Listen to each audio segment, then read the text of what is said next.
అందరికీ నమస్తే అండి. అందరూ ఎలా ఉన్నారు? నేను బాగున్నానండి. ఈ వీడియోలో స్ట్రీట్ స్టైల్ చాట్ మసాలా ఎలా చేసుకోవాలో చూపిస్తానండి.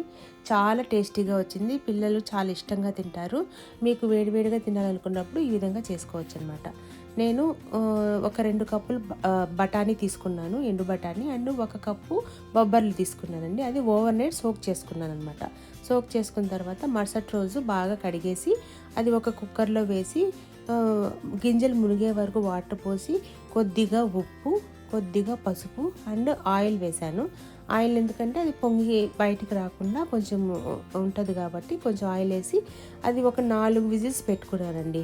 4 విజిల్స్ పెడితే కన్సిస్టెన్సీ బాగా వస్తుంది. ఓవర్ నైట్ సోక్ చేశాను కదా, ఆల్మోస్ట్ 12 అవర్స్ సోక్ అయింది కాబట్టి బాగా ఉడికిపోతుంది అనమాట. మళ్ళీ హాఫ్ తీసి మిక్సీలో వేసుకోవాల్సిన అవసరం ఉండదన్నమాట.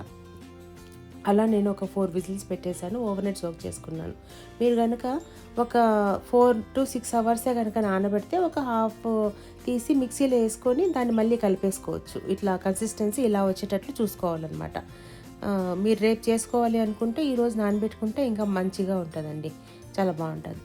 ఫస్ట్ మనము తయారు చేసుకుందామండి మసాలా. ఒక గిన్నెలో ఆయిల్ పెట్టుకోవాలి. ఒక బౌల్ పెట్టుకొని దాంట్లో కొంచెం ఆయిల్ వేసుకోవాలి. ఆయిల్ కాగిన తర్వాత సన్నగా కట్ చేసుకున్న ఆనియన్స్ వేసి వేయించుకోవాలండి. అది కొంచెం బ్రౌనిష్ కలర్లో వచ్చిన తర్వాత కొద్దిగా అల్లం వెల్లుల్లి పేస్ట్ వేసి వేయించుకోవాలి. అండ్ ఒక టమాటా అనమాట. ఒక టమాటా అంటే నాకు 3 కప్పులు పప్పు కదా, 3 కప్పుల పప్పుకి ఒక కాస్కో పెద్దది టమాటా సరిపోయింది. సో కొంచెం ఆనియన్, అల్లం వెల్లుల్లి పేస్ట్, టమాటా వేసి బాగా వేయించుకున్నానండి. అది బాగా రోస్ట్ అయిన తర్వాత మనకు తెలుస్తుంది కదా బాగా రోస్ట్ అయింది, కలుస్తోంది అనేసి.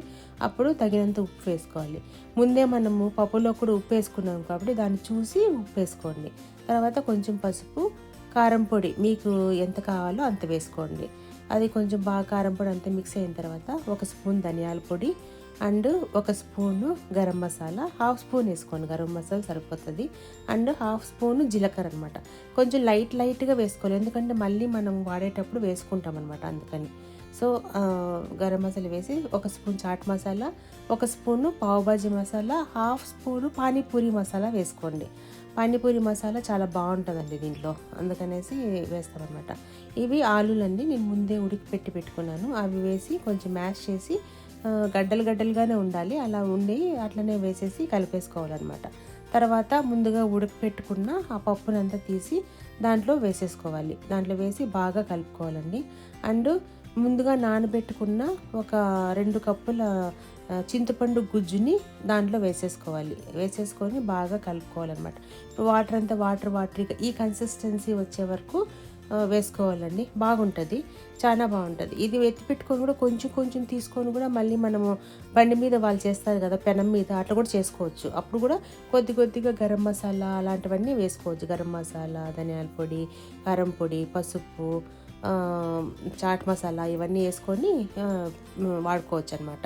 ఇది మనకు ఫస్ట్ ప్రిపరేషన్. ఇది పక్కన పెట్టేసుకోవాలి కొంచెము అయిన తర్వాత మళ్ళీ ఈరోజైతే నేను అన్నీ కరెక్ట్గా వేసేసాను కాబట్టి నేను ఇంకా మిక్స్ వేసేసుకునేస్తానండి.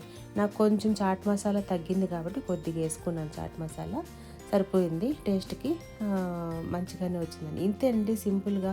మీ ఇంట్లో ఉన్న అన్ని పొడులు ఏమన్నా ఉంటే అవి కొంచెం వేసేసుకుంటే సరిపోతుంది. నిమ్మకాయ ఇప్పుడే పిండాల్సిన అవసరం లేదు, వాడుకునేటప్పుడు పిండితే సరిపోతుంది.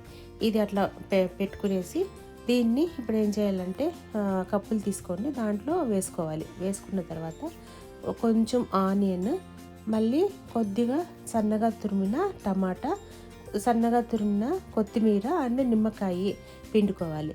దీంట్లో సేవ్ అయినా బాగుంటుంది, కారా బూందీ ఉంటుంది కదా అదైనా బాగుంటుంది. సమోసా అయినా పిండి ఇట్లా వేసుకోవచ్చు దాని మీద, సమోసాలు కానీ పూరీలు ఉంటాయి కదా, ఆ పూరీలైనా దాంట్లో వేసుకోవచ్చు. ఇట్లా పిసికేసి వేసేసుకుంటే సరిపోతుంది. మంచిగా కలుపుకొని తినచ్చు అనమాట. చాలా బాగుంటుందండి. మీరు ఒకసారి మీ ఇంట్లో చేసుకొని ట్రై చేసి చూడండి, పిల్లలు కూడా ఇష్టంగా తింటారు. మనకి ఇక్కడ అన్నీ ఇట్లాంటివి దొరకవు కదా, మనం మెల్లగా చేసుకుంటేనే బాగుంటుందండి. ఇంట్లో పిల్లలకు కూడా ఆ టేస్ట్ తెలిసినట్టు ఉంటుంది, మనం చేసినట్టు కూడా ఉంటుంది కదా. మీరు ఒకసారి ఈ వీడియో పెట్టుకొని చేసి చూడండి, కామెంట్ బాక్స్లో చెప్పండి ఎలా ఉందో.